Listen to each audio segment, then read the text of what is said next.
नमस्कार दोस्तों, मैं रामकरण यादव आपका Galaxy classes and defence academy के यूट्यूब चैनल पर स्वागत करता हूं।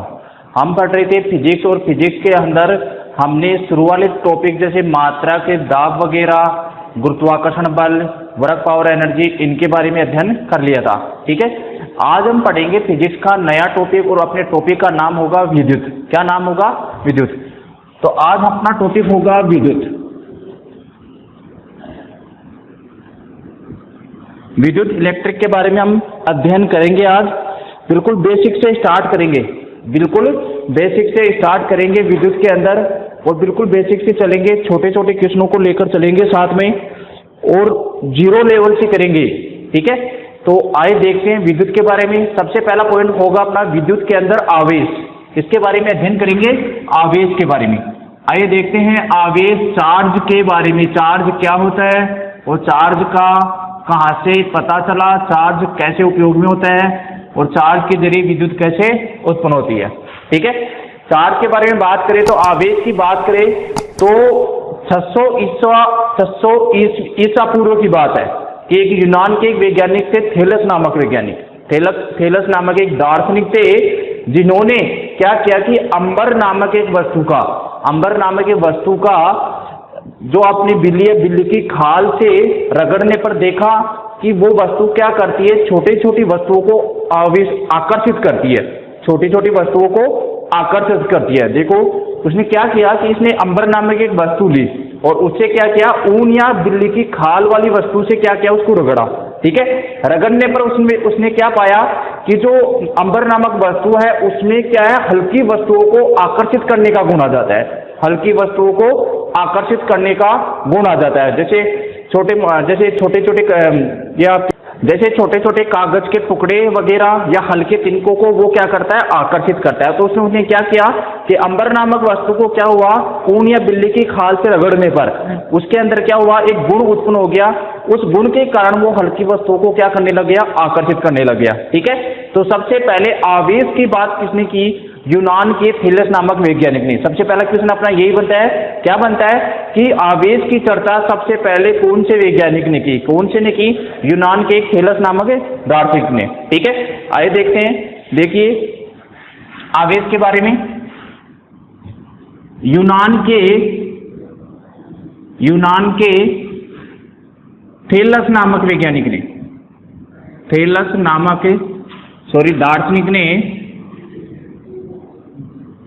दार्शनिक ने 600 ईसा पूर्व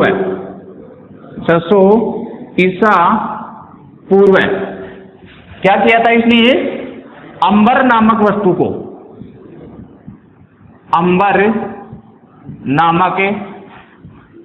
वस्तु को बिल्ली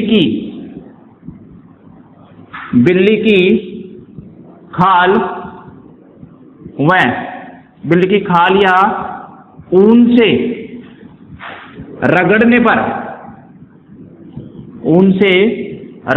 पर पाया कि अंबर में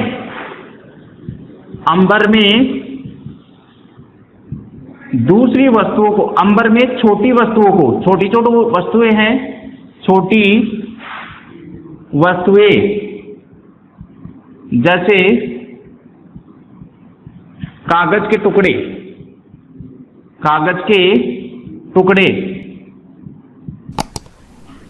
को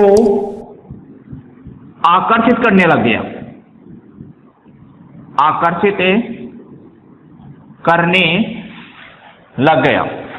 तो सबसे पहले आवेश की बात किसने की, यूनान नामक एक दार्शनिक था। उसने सन 600 ईसा पूर्व चार्ज की बात की। ठीक है, अब क्या होता है, जो आपका आवेश होता है, ऐसे मतलब जो ये इसके अंदर आवेश उत्पन्न हुआ, ऐसी बहुत सी वस्तुएं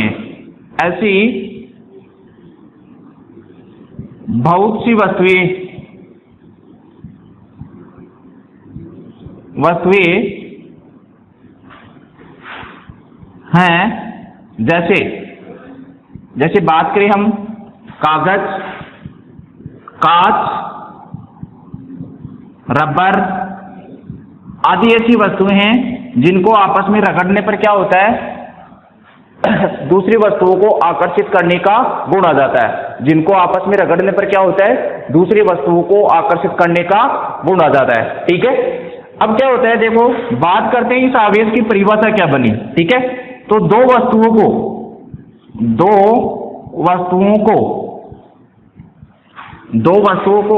आपस में रगड़ने पर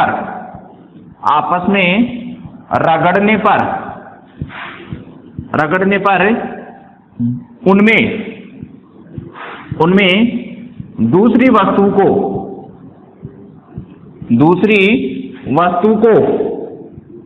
आकर्षित करने का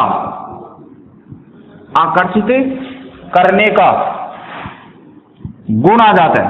आकर्षित करने का गुण आ जाता है।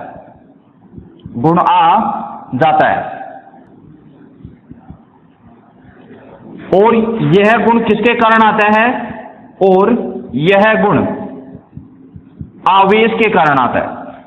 यह गुण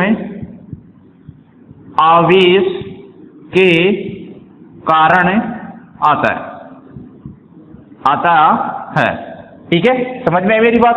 मतलब क्या हुआ, ऐसा गुण जिसके कारण ऐसा वस्तु का ऐसा गुण कि दो वस्तुओं को आपस में रगड़ने पर उनमें दूसरी वस्तु को आकर्षित करने का गुण आ जाए, वह गुण का क्या कारण है, आवेश। उस गुण का क्या कारण है, आवेश। ठीक है, समझ में आ गई? देखो ध्यान देना, इस टॉपिक से संबंधित हम जो थ्योरेटिकल पढ़ेंगे उस थ्योरेटिकल से ही क्वेश्चन आते हैं। जो ये थ्योरेटिकल पोर्शन चलेगा स्टार्ट में अपना, शुरू का एक दो टॉपिक है वो थ्योरेटिकल चलेगा। ठीक है, फिर हम डायरेक्ट विद्युत पे आएंगे तो विद्युत से संबंधित न्यूमेरिकल मात्रा वगैरह और उदाहरण वगैरह अच्छे करेंगे। लेकिन शुरू वाला जो चार्ज है, चार्ज के बारे में थ्योरेटिकल पोर्शन ज्यादा बनता है और थ्योरेटिकल पोर्शन इसमें ज्यादा बनता है। और थ्योरेटिकल पोर्शन में से क्वेश्चन जरूर कुछ ना कुछ आता है। ठीक है, आइए बात करते हैं ये आवेश की बात आ गई। ठीक है, अब बात करते हैं आवेश के प्रकार की, कि आवेश के प्रकार कितने होते हैं। देखिए, आवेश के दो प्रकार होते हैं। आवेश के कितने प्रकार होते हैं, दो प्रकार होते हैं। और आवेश के कौन कौन से होते हैं वो प्रकार, धनावेश तथा ऋणावेश। कौन कौन से होते हैं, धनावेश तथा ऋणावेश। ठीक है, आइए बात करते हैं आवेश के प्रकार। आवेश के प्रकार की बात करें तो देखिए ध्यान देना सॉरी, आवेश के प्रकार में क्या है, आवेश दो वस्तुओं को जब हम क्या करते हैं, रगड़ते हैं, तो उनमें क्या होता है, दूसरी वस्तु को आकर्षित करने का गुण आ जाता है। ठीक है, एक वस्तु पर तो क्या आता है, धनावेश। जब दोनों वस्तुओं को आपस में रगड़ते हैं तो एक वस्तु पर तो क्या आता है, धनावेश, और दूसरी वस्तु पर क्या आता है, ऋणावेश। ठीक है, और ये प्रकार किसने बताए, अमेरिकी वैज्ञानिक बेंजामिन फ्रैंकलिन ने। कब बताए, सन 1750 में। ठीक है, समझ में आई? और यदि दो समान प्रकृति के आवेश है, यदि इस बेंजामिन फ्रैंकलिन नामक वैज्ञानिक ने क्या बताया कि जब दो समान प्रकृति का आवेश हैं उनके मध्य तो क्या लगता है, प्रतिकर्षण। और जब दो विजातीय प्रकार के आवेश है उनके मध्य क्या लगता है, आकर्षण। ठीक है, आइए बात करते हैं आवेश के प्रकार। आवेश के प्रकार देखिए ध्यान देना, दो वस्तुओं को आपस में रगड़ने पर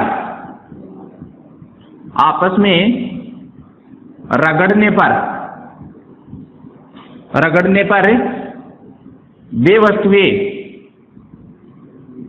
दूसरी वस्तु को आकर्षित करती हैं, दूसरी वस्तु को आकर्षित करती हैं,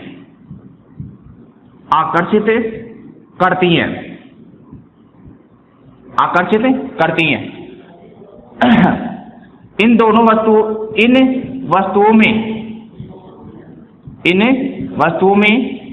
एक वस्तु पर तो क्या आता है, धनावेश, तथा दूसरी वस्तु पर क्या आता है, ऋणावेश। दूसरी वस्तु पर क्या आता है, ऋणावेश आता है। और ये धनावेश और ऋणावेश की बात, यानी आवेश के प्रकार की बात किसने की, बेंजामिन फ्रैंकलिन ने। ठीक है, तो ये प्रकार अमेरिकी वैज्ञानिक, किसने दिया? अमेरिकी वैज्ञानिक बेंजामिन फ्रैंकलिन ने, बेंजामिन फ्रैंकलिन ने, बेंजामिन फ्रैंकलिन ने सन 1750 में, सन 1750 में बताए। बेंजामिन फ्रैंकलिन ने ये प्रकार का बताए सन 1750 में। किसने बताए? बेंजामिन फ्रैंकलिन ने। ठीक है, यहां तक बात समझ में आ गई। ठीक है, अब आपको नेक्स्ट लाइन होगी अपनी, दो सजातीय आवेशों के मध्य, दो सजातीय, सजातीय मतलब सेम प्रकृति के हों, सजातीय आवेशों के मध्य, आवेशों के मध्य कौन सा बल लगता है? कमेंट कीजिए, जवाब दीजिए। दो सजातीय आवेशों के मध्य कौन सा बल लगता है? कमेंट कीजिए, जवाब दीजिए। दो सजातीय आवेशों के मध्य कौन सा बल लगता है? रिपेल, आपका सॉरी, दो सजातीय आवेशों के मध्य मतलब समान प्रकृति के आवेश है, तो उनके मध्य कौन सा बल लगेगा? प्रतिकर्षण। कौन सा बल लगेगा? प्रतिकर्षण, रिपेल बल लगेगा, प्रतिकर्षण। तथा दो विजातीय आवेशों के मध्य, दो विजातीय आवेशों के मध्य, आवेशों के मध्य, के मध्य आकर्षण बल लगेगा, आकर्षण बल लगेगा, मतलब एक दूसरे को क्या करेंगे? आकर्षित करेंगे। ठीक है, दो सजातीय आवेशों के मध्य प्रतिकर्षण बल तथा दो विजातीय आवेशों के मध्य कौन सा बल लगेगा? आकर्षण बल। ठीक है, यहां तक बात हो गई इसकी। मतलब आवेश के प्रकार किसने बताए? अमेरिकी वैज्ञानिक बेंजामिन फ्रैंकलिन ने कब बताए? 1750 में। ठीक है, अब बात करते हैं, थोड़ा सा एक पॉइंट और देखते हैं। यानी क्या हुआ? कोई भी कण है, कोई भी पिंड है, यदि वो इलेक्ट्रॉन को त्यागता है, इलेक्ट्रॉन को त्यागता है, तो उसको क्या बोलते हैं? धनावेश। ठीक है, तो क्या हुआ? किसी कण या पिंड का इलेक्ट्रॉन को त्यागना, इलेक्ट्रॉन को त्यागना क्या कहलाता है? धनावेश कहलाता है। क्या कहलाता है? धनावेश कहलाता है। हमेशा ध्यान रखना, इलेक्ट्रॉन त्याग करता है तो क्या होता है? धनावेश। ठीक है, और यदि किसी पिंड या कण का, किसी पिंड या कण का इलेक्ट्रॉन को ग्रहण करना ऋणावेश कहलाता है। क्या कहलाता है? ऋणावेश कहलाता है। समझ में आई यहां तक बातें? यह हो गई आवेश की बातें। आवेश की बातें क्या क्या हुई? दो वस्तुओं को आपस में रगड़ने पर उनमें क्या आ जाता है? दूसरी वस्तुओं को आकर्षित करने का गुण आ जाता है। आवेश के प्रकार की बात किसने की? बेंजामिन फ्रैंकलिन ने की। ठीक है, सजातीय आवेशों के मध्य कौन सा बल लगता है? प्रतिकर्षण। और दो विजातीय आवेशों के मध्य आकर्षण। ठीक है, किसी भी पिंड या कण को इलेक्ट्रॉन को त्यागना क्या होता है? धनावेश। और इलेक्ट्रॉन का ग्रहण करना क्या होता है? ऋणावेश। ठीक है, यहां तक बात हो गई। देखो थोड़ा थियोरेटिकल चलेगा, नोट्स बनाते रहिए। यहां से क्या है? क्वेश्चन थियोरेटिकल जरूर होता है। ठीक है, जो अपने ये टॉपिक चलेंगे स्टार्ट वाले, आवेश के बारे में, विद्युत क्षेत्र के बारे में, विद्युत विभव के बारे में, यहां से क्या है? थियोरेटिकल क्वेश्चन ज्यादा पूछता है। ठीक है, तो आइए बात करते हैं, आगे बढ़ते हैं। आगे बात करते हैं आवेश के गुण की। ये तो आवेश के प्रकार होंगे, अब बात करते हैं आवेश के गुण की। ठीक है, चलिए देखते हैं आवेश के गुण। देखो टॉपिक थोड़ा थियोरेटिकल चलेगा, थियोरेटिकल पोर्ट में से यहां से क्वेश्चन सबसे ज्यादा बार पूछे जाते हैं, थियोरेटिकल क्वेश्चन ही यहां से बनते हैं। ठीक है, तो बिल्कुल बेसिक से चल रहे हैं, ध्यान देना, ध्यान देकर पढ़ाई करना। ठीक है, देखिए बात करते हैं आवेशों के गुण की। नेक्स्ट टॉपिक है अपना, नेक्स्ट पॉइंट है आवेशों के गुण। आवेशों के गुण, आवेशों के गुण में से क्वेश्चन कैसे पूछ सकता है? क्या क्या गुण होते हैं आवेशों के? ठीक है, देखिए आवेशों के गुण क्या होते हैं। सबसे पहले बात करते हैं पहला गुण की इसकी। ठीक है, पहला गुण क्या होता है? आवेश द्रव्यमान संबंध होता है। आवेश द्रव्यमान संबंध होता है, संबंध होता है। आवेश क्या होता है? द्रव्यमान संबंध होता है। मतलब क्या होता है? इस लाइन का मतलब क्या हुआ? आवेश होता है वो द्रव्यमान रहित नहीं हो सकता, बल्कि द्रव्यमान आवेश रहित हो सकता है। क्या मतलब हुआ? यदि आवेश द्रव्यमान होगा तो आवेश होगा, मतलब क्या होगा? कोई भी वस्तु है तो उसमें चार्ज हो सकता है। यदि वस्तु ही नहीं है तो उससे चार्ज होगा क्या? नहीं होगा। इसका मतलब क्या हुआ? आवेश द्रव्यमान संबद्ध होता है, मतलब द्रव्यमान होगा तो ही आवेश होगा। ठीक है, समझ में आई?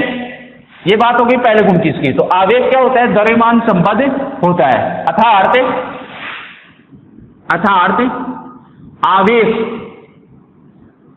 द्रव्यमान रहित नहीं हो सकता। आवेश द्रव्यमान रहित नहीं होता है। पहली प्रॉपर्टी हो गई। दूसरी प्रॉपर्टी है आवेश वस्तु की सतह पर होता है, सतह पर रहता है। कहां पे रहता है? वस्तु की सतह पर। जैसे बात कर रहा हूं, ये गोला है, यदि इस गोले को आवेशित किया जाए तो इसके चार्ज कैसे आएगा? जैसे पॉजिटिव चार्ज दिया जाए तो कैसे आएगा? इसकी सतह पर आएगा, इसके अंदर नहीं जाएगा। अंदर क्या होगा? आवेश शून्य। समझ में मेरी बात? तो आवेश क्या होगा? कोई भी वस्तु है उसकी सतह पर आता है। क्या होता है? उसकी सतह पर आता है। तो आवेश वस्तु की सतह पर आता है, वस्तु की सतह पर रहता है। समझ में आई? ये दो पॉइंट हो गए। तीसरा पॉइंट है अपना, आवेश को न तो उत्पन्न किया जा सकता और न ही नष्ट किया जा सकता है। आवेश को न तो उत्पन्न किया जा सकता है,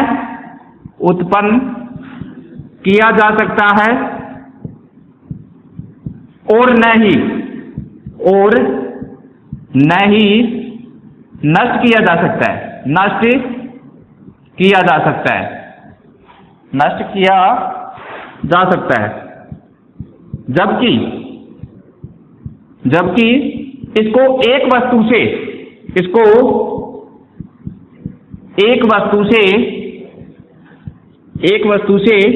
दूसरी वस्तु पर स्थानांतरण किया जा सकता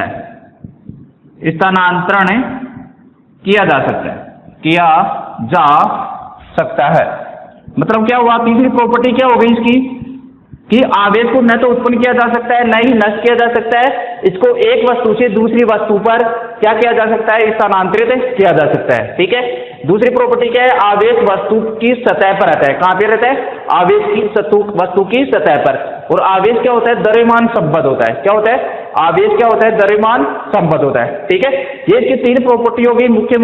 तो आवेश के बारे में अगर इनकी प्रॉपर्टी की बात करें तो इन प्रॉपर्टियों में ध्यान रखना कि कैसी प्रॉपर्टी आपको एग्जाम में देखकर पूछ सकता है कि निम्न में से आवेश की प्रॉपर्टी कौन सा गुण है, निम्न में से आवेश का गुण कौन सा है या कौन सा नहीं है। ठीक है, ये बात हो गई आवेश के प्रकार की, आवेश के गुणों की। ठीक है, अब बात करते हैं इस आवेश से संबंधित, थोड़ा आगे बढ़े तो इससे आगे चलते हैं। तो आगे ये आता है कि हमने ये आवेश की बात की है और अपना नेक्स्ट टॉपिक होगा, नेक्स्ट पॉइंट होगा आवेश घनत्व। आवेश का घनत्व। देखिए आवेश का घनत्व क्या होता है? आवेश का घनत्व, आवेश का घनत्व। देखिए आवेश का घनत्व क्या होता है? Density of charge. देखिए किसी वस्तु के इकाई क्षेत्रफल पर उपस्थित आवेश को क्या कहते हैं? उस वस्तु का आवेश घनत्व है। उस वस्तु का क्या कहते हैं? आवेश घनत्व है। तो आवेश घनत्व क्या हुआ? किसी वस्तु के एकांक क्षेत्रफल पर उपस्थित आवेश की मात्रा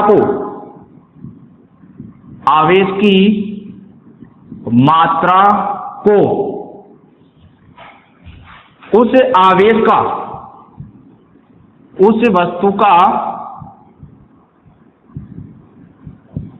आवेश घनत्व कहते हैं। आवेश पृष्ठ घनत्व कहते हैं। पृष्ठ, यहां पर पृष्ठ और कर लेना, आवेश पृष्ठ घनत्व कहते हैं। तो आवेश का पृष्ठ घनत्व क्या हुआ? कोई भी वस्तु है उसके एकांक क्षेत्रफल पर उपस्थित आवेश की मात्रा को क्या कहते हैं? उस वस्तु का पृष्ठ आवेश घनत्व है। ठीक है, इसका मतलब क्या हुआ आवेश घनत्व बराबर, फॉर्मूला देखे तो इसका आवेश घनत्व बराबर क्या हो गया, ऊपर तो क्या हो गया आवेश और एकांक क्षेत्रफल की बात करें तो नीचे क्या आएगा क्षेत्रफल, नीचे क्या आएगा क्षेत्रफल। समझ में मेरी बात। देखिए परिभाषा सूत्र के अकॉर्डिंग एकांक क्षेत्रफल पर उपस्थित आवेश की मात्रा को क्या कहते हैं, उस वस्तु का आवेश घनत्व है। ठीक है, समझ में आई।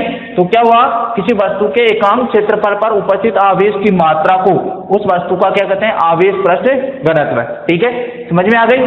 बात करते हैं इसके मात्रा की, इसके मात्रक की बात करें तो ध्यान देना आवेश का मात्रक, मैंने ये पीछे नहीं लिखा है, आवेश का ऐसा ही मात्रक होता है कूलाम। क्या होता है, कूलाम। आवेश का ऐसा ही मात्रक क्या होता है, कूलाम। और आवेश कैसी राशि है, अदिश राशि है। आवेश कैसी राशि है, आवेश अदिश राशि है। ये 2 पॉइंट और देख लेना, अदिश राशि है। आवेश कैसी राशि है, अदिश राशि है। आवेश का ऐसा ही मात्रक क्या होता है, कूलाम, और आवेश अदिश राशि होती है। ठीक है, इसकी बात करें तो इसका मात्रक क्या हो गया, आवेश का मात्रक क्या हो गया, बोलो कूलाम। आवेश का मात्रक क्या हो गया, कूलाम। और क्षेत्रफल का मात्रक क्या होता है, मीटर स्क्वायर। क्षेत्रफल का मात्रक क्या होता है, मीटर स्क्वायर।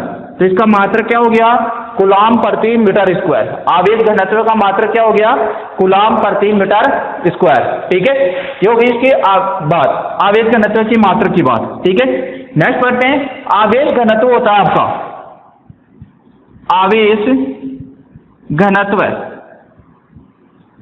यह वस्तु के आकार, आवेश घनत्व है वस्तु के आकार तथा, ये एग्जाम में क्वेश्चन आया है कि आवेश घनत्व किस पर निर्भर करता है, आवेश घनत्व किस पर निर्भर करता है। तो ये एग्जाम में क्वेश्चन आया हुआ है, ऐसा कैसा, तो आवेश घनत्व वस्तु के आकार, वस्तु के आकार तथा वस्तु के समीप रखी, वस्तु के समीप रखी प्रतिरोधी,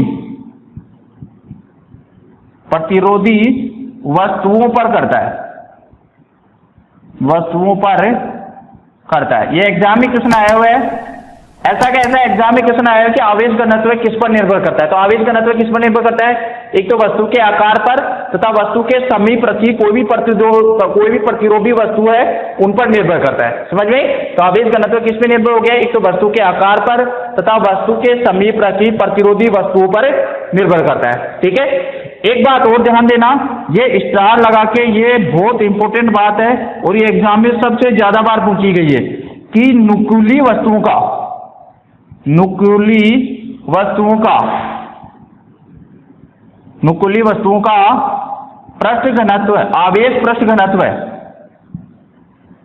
आवेश पृष्ठ घनत्व अधिक होता है, आवेश पृष्ठ घनत्व अधिक होता है, अधिक होता है। ये एग्जाम में बहुत बार पूछा हुआ है, नुकीली वस्तुओं पर आवेश होता है, कम होता है, अधिक होता है, या फिर शून्य होता है या अनंत होता है। तो क्या होता है, अधिक होता है। क्यों होता है, क्योंकि नुकीली वस्तुओं को क्या होता है, क्षेत्रफल कम होता है। नुकीली वस्तुओं का क्षेत्रफल कम होगा, क्षेत्रफल कम होगा तो कम का भाग लगेगा तो क्या आता है, ज्यादा। समझ में मेरी बात। तो नुकीली वस्तुओं का क्षेत्रफल क्या होता है, कम। तो उस जिस वस्तु का क्षेत्रफल कम होगा उसका आवेश घनत्व क्या होगा, अधिकतम, मैक्सिमम होगा। ठीक है, तो नुकीली वस्तु कैसी है, जैसे ये मान लो नुकीली वस्तु है, ठीक है, तो यहां पर ये नुकीली हो गई तो इस पर आवेश कैसे आएगा, ऐसे आएगा। ठीक है, तो नुकीली वस्तुओं पर आवेश क्या होता है, मैक्सिमम होता है, क्योंकि उसका क्षेत्रफल क्या होता है, कम होता है। ठीक है, समझ में आई। तो नुकीली वस्तुओं का आवेश पृष्ठ घनत्व अधिक होता है। ठीक है, समझ में आ गई। ये हो गई आवेश पृष्ठ घनत्व की बातें। आवेश पृष्ठ घनत्व में देखो इंपोर्टेंट क्या बात है, एक तो इसका मात्रक पूछते हैं कि आवेश घनत्व का मात्रक क्या होता है, कूलाम प्रति मीटर स्क्वायर। ठीक है, एक बात पूछते हैं कि नुकीली वस्तुओं का आवेश पृष्ठ घनत्व मैक्सिमम होता है, अधिकतम होता है। ठीक है, आगे बात करते हैं, आवेश किस पर निर्भर करता है, वस्तुओं के आकार तथा वस्तु के समीप कोई भी वस्तु रखी है, प्रतिरोधी, चालक कोई भी वस्तु है उस पर निर्भर करता है। ठीक है, ये इसकी निर्भरता हो गई। ये हो गया अपना टॉपिक आवेश घनत्व। ठीक है, नेक्स्ट चलते हैं अगले टॉपिक की ओर। अपना अगला टॉपिक होगा कूलाम का नियम। कौन सा नियम होगा, कूलाम का नियम। ठीक है, देखिए कूलाम का नियम, कूलाम का नियम क्या कहता है, कूलाम का नियम कहता है कोई भी दो आवेशों के मध्य, कोई भी दो आवेशों के मध्य लगने वाला आकर्षण तथा प्रतिकर्षण बल, लगने वाला आकर्षण तथा प्रतिकर्षण बल उन दोनों आवेशों के गुणनफल के समानुपाती तथा उनके मध्य दूरी के वर्ग के व्युत्क्रमानुपाती होता है। आइए देखते हैं नेक्स्ट टॉपिक अपना कूलॉम का नियम। कूलॉम का नियम, कूलॉम का नियम, लॉ ऑफ कूलॉम। ठीक है, देखिए ध्यान देना, कूलॉम का नियम क्या कहता है, इसके अकॉर्डिंग क्या कहा इसने, कौन सी बात कही कि कोई भी दो आवेशों के मध्य, दो आवेशों के मध्य, दो आवेशों के मध्य लगने वाला आकर्षण तथा लगने वाला आकर्षण या प्रतिकर्षण बल उन आवेशों के गुणनफल के समानुपाती, गुणनफल के समानुपाती तथा उनके मध्य दूरी के, उनके मध्य दूरी के वर्ग के व्युत्क्रमानुपाती होता है, व्युत्क्रमानुपाती होता है, व्युत्क्रमानुपाती होता है। ये बातें कही कूलॉम नामक वैज्ञानिक ने। मतलब क्या हुआ, कोई भी दो आवेश है जैसे Q1 और Q2 है, ठीक है, और ये कितनी दूरी पर है, स्मॉल r दूरी पर है, ठीक है, तो इनके मध्य लगने वाला बल F इन दोनों के आवेशों के गुणनफल के समानुपाती और इन दोनों आवेशों के मध्य दूरी के वर्ग के व्युत्क्रमानुपाती होता है। ये कूलॉम ने कहा, ठीक है। इन दोनों नियमों को मिलाकर कूलॉम ने क्या निकाला, F समानुपाती Q1 Q2 upon R square, ठीक है। आगे बात करें, इस समानुपाती चिन्ह को हटाते हैं तो F बराबर 1/4 pi epsilon naught Q1 Q2 upon R square. ये आता है कूलॉम का नियम, कूलॉम का नियम का फॉर्मूला सूत्र, ठीक है। क्या आया, F बराबर समानुपाती चिन्ह को हटाते तो क्या आता है 1/4 pi epsilon naught Q1 Q2 upon R square, ठीक है। यहां पर एक्सप्लाइन नोट क्या है, एक्सप्लाइन नोट बराबर निर्वात की विद्युतशीलता, विद्युतशीलता।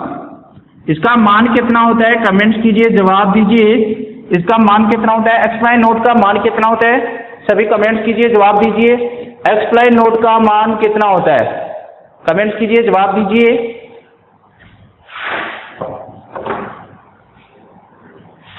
आइए देखते हैं, इसका मान होता है 8.85 इंटू 10 की पावर -12 है। ये तो हो गया इसका मान। इसके मात्रक की बात करें तो इसका मात्रक होता है, इसको इस तरफ ले जाएंगे और इसको नीचे लाएंगे। अभी करते हैं कि इसका मात्रक कैसे निकालते हैं। इसका मात्रक होता है coulomb square upon newton into metre, newton into metre square, newton into metre square. ये एग्जाम में बहुत बार आया हुआ है, एक्सप्लाइन नोट का मान कितना होता है और इसका मात्रक क्या होता है, coulomb square upon newton into metre square. अब ये आया कहां से, इसकी हम चर्चा अभी करेंगे, ठीक है। फिलहाल देखो, कूलॉम का नियम क्या कहता है कि दो आवेशों के मध्य लगने वाला आकर्षण या प्रतिकर्षण बल उनके गुणनफल के समानुपाती और उनके मध्य दूरी के वर्ग के व्युत्क्रमानुपाती होता है। इसका मतलब क्या हुआ, F समानुपाती Q1 Q2 upon R square. समानुपाती चिन्ह को हटाएंगे तो क्या आएगा 1/4 pi epsilon naught Q1 Q2 upon R square. Epsilon naught यहाँ पर क्या है, निर्वात की विद्युतशीलता है जिसका मान होता है 8.85 इंटू 10 की power -12 coulomb square upon newton metre square, ठीक है। आइए बात करते हैं, थोड़ा सा आगे बढ़ते हैं, इसका मात्रक ये कहां से आया और इसका मात्रक कैसे बना, ठीक है, और इस सूत्र के बारे में और थोड़ा चर्चा करते हैं, ठीक है। आइए देखते हैं एक्सप्लाइन के बारे में। अपने पास सूत्र आया, कूलॉम ने सूत्र दिया F बराबर, क्या सूत्र दिया, F बराबर 1/4 pi epsilon naught Q1 Q2 upon R square. ठीक है, यहाँ पर एक्सप्लाइन नोट इसको मैं इधर ले जाऊं, ऐप को नीचे लाऊं, तो 4 पाई एक्सप्लाइन नोट बराबर Q1 Q2 upon R square, और ये नीचे क्या आ गया एफ। ठीक है, ये दोनों कांस्टेंट है, मात्रक निकालने के लिए दोनों कांस्टेंट है, इनकी कोई मात्रक होता नहीं है।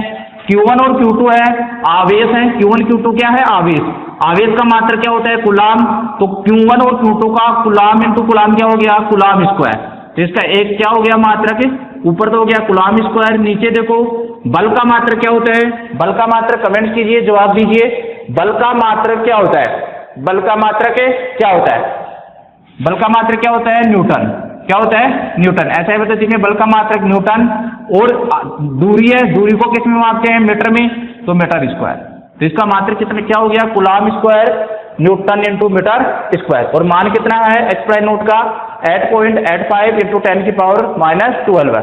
ठीक है, यहां तक बात हो गई इसकी। आगे बात करते हैं सूत्र की, एफ बराबर, इसको मैं ऐसे लिख सकता हूं क्या के, ये स्मॉल के है ध्यान रखना, स्मॉल के Q1 Q2 upon R square, ये के का मतलब क्या हुआ ध्यान देना एक बार, ये स्मॉल के है, ये क्या होता है 1/4 पाई एक्सप्लाइन नोट के बराबर होता है, 1/4 पाई एक्सप्लाइन नोट के बराबर होता है, इसका मतलब क्या हुआ 1/4 पाई, और एक्सप्लाइन नोट का मान कितना आया 8.85 इंटू 10 की पावर -12 है। ठीक है, समझ में आ गई यहाँ तक बातें, दोबारा देखना एक बार, मैंने क्या किया है इस एक्सप्लाइन, ये इसको हटा दिया 1/4 पाई एक्सप्लाइन नोट, इसकी जगह मैंने क्या लिख दिया के, इस पूरे की जगह मैंने क्या लिख दिया स्मॉल के, समझ में आई यहाँ तक, इस पूरे की जगह मैंने लिख दिया स्मॉल के, स्मॉल, इसका मतलब एफ बराबर क्या हो गया के Q1 Q2 upon R square, और इस के का मतलब किसकी जगह लिखा है इसको, तो 1/4 पाई एक्सप्लाइन नोट। ठीक है, एक्सप्लाइन नोट का मान कितना है 8.85 इंटू 10 की पावर -12 है, जब इसको हल करते हैं तो अपने पास मान आता है 9 इंटू 10 की पावर 9। ठीक है, अब बात करते हैं इसका मात्रक की, तो इसका ठीक उल्टा हो जाएगा ये मात्रक, इसका ठीक क्या हो जाएगा उल्टा, तो इसका मात्रक हो गया newton into metre square upon coulomb square, coulomb square, समझ में आई यहाँ तक बातें, newton into metre square upon coulomb square, ये क्या एक नियतांक है, क्या एक नियतांक है, और इस नियतांक का मान कितना है 9 इंटू 10 की power 9 into newton into metre square upon coulomb square, समझ में आ गई, तो इस नियतांक का मान कितना हो गया 9 गुणा 10 की power 9 newton metre square upon coulomb square, यहां तक बातें हो गई। ठीक है, अब थोड़ा सा आगे बढ़ते हैं, यदि दो आवेश है, इन दोनों आवेशों के मध्य हमने क्या किया है Q1 और Q2 दो आवेश लिए हैं, ठीक है, इनके मध्य यदि हवा या निर्वात नहीं रखकर, हवा या निर्वात नहीं रखकर कोई भी कुचालक पदार्थ भर दे या जल वगैरह भर दे या और कुछ इन दोनों के मध्य रख दे, ठीक है, तो इस बल पर क्या प्रभाव पड़ेगा उसकी बात करते हैं। ठीक है, आइए बात करते हैं, कोई भी अन्य पदार्थ रखें तो इस पर क्या प्रभाव पड़ेगा। ठीक है, क्यों हो गया इसकी बातें, चलो देखो,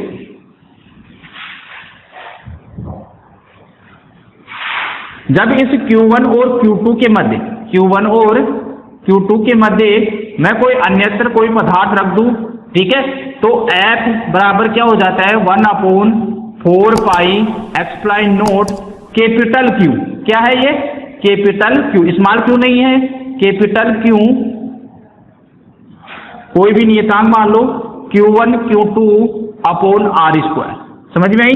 यहां पर जो आपका कैपिटल Q है ये एक नियतांक है, एक नियतांक है, नियतांक है जिसे पदार्थ का प्रावैद्युतांक कहते हैं। कोई भी पदार्थ बढ़ते हैं ना, इन दोनों के मध्य कोई भी पदार्थ बढ़ोगे तो उसे कहते हैं, जिसे पदार्थ का प्रावैद्युतांक कहते हैं, प्रावैद्युतांक कहते हैं, वैद्युतांक कहते हैं, समझ में आई।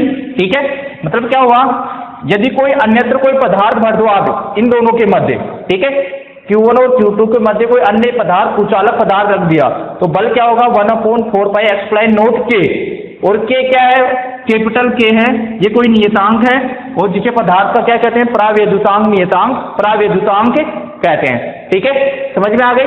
तो इसका मतलब क्या हुआ, इसको हम ऐसे लिख सकते हैं थोड़ा, एक्सप्लाइन नोट के बराबर एक्सप्लाइन, सिर्फ इसको एक्सप्लाइन, और ये होता है इसे पदार्थ की निरपेक्ष विद्युतशीलता कहते हैं। पदार्थ की क्या बोलते हैं? निरपेक्ष विद्युतशीलता कहते हैं। निरपेक्ष विद्युतशीलता कहते हैं। ठीक है। अब यदि इसकी बात करें, ये क्या होता है कि हवा के लिए जो एक नियतांक है, हवा या निर्वात के लिए इसका मान फिक्स है, कितना है? 1 होता है। इसका मान कितना होता है? 1। और जल के लिए इसका मान होता है 80। जल के लिए कितना होता है? 80। और धातु के लिए इसका मान कितना होता है? अनंत। धातु के लिए कितना होता है? अनंत। ये एक नियतांक है, सिर्फ एक नियतांक है। कोई भी यदि आप पदार्थ भरते हो, जैसे जल भरते हो, तो यहाँ पर इस के का मान क्या होगा? 80। और जल या हवा या निर्वात लेते हो तो क्या आता है? 1। और धातु लेते हो तो इस के का मान कितना होता है? अनंत। ठीक है, समझ में आई यहाँ तक बातें? देखो हमने क्या बात की है, क्या किया है? कुछ नहीं किया है। यहाँ पर यदि कोई अन्य पदार्थ भर दे तो यहाँ पर हमें क्या लगाना है? एक नियतांक। एक्सप्लेन नोट के साथ क्या लगाना है? कैपिटल के एक नियतांक है जिसे पदार्थ का परावैद्युतांक कहते हैं। और इन दोनों का एक्सप्लेन नोट के को हम एक्सप्लेन से भी प्रदर्शित कर सकते हैं, जिसे क्या कहते हैं? उस पदार्थ की निरपेक्ष विद्युतशीलता कहते हैं। जल या हवा में के का मान कितना होता है? 1। हवा या निर्वात में के का मान कितना होता है? 1। जल के लिए 80 और धातु के लिए अनंत। ठीक है, ये बात हो गई इस आवेश से संबंधित टॉपिक की। ठीक है, तो हमने आवेश के बारे में, हमने आवेश में पढ़ा है आवेश की परिभाषा, आवेश के प्रकार, आवेश के गुण और आवेश घनत्व। और लास्ट टॉपिक पढ़ा है हमने कूलाम का नियम। ठीक है, यहाँ से एग्जाम में कुछ ना कुछ आवेश के बारे में या कूलाम के नियम के बारे में जरूर कोई सी भी एग्जाम में यहाँ से थ्योरेटिकल क्वेश्चन जरूर बनता है। ठीक है, यदि आपको वीडियो पसंद आया तो लाइक कीजिए, शेयर कीजिए, और यदि कोई प्रॉब्लम हो तो कमेंट बॉक्स में कमेंट कीजिए। तब तक के लिए जय हिंद, जय भारत।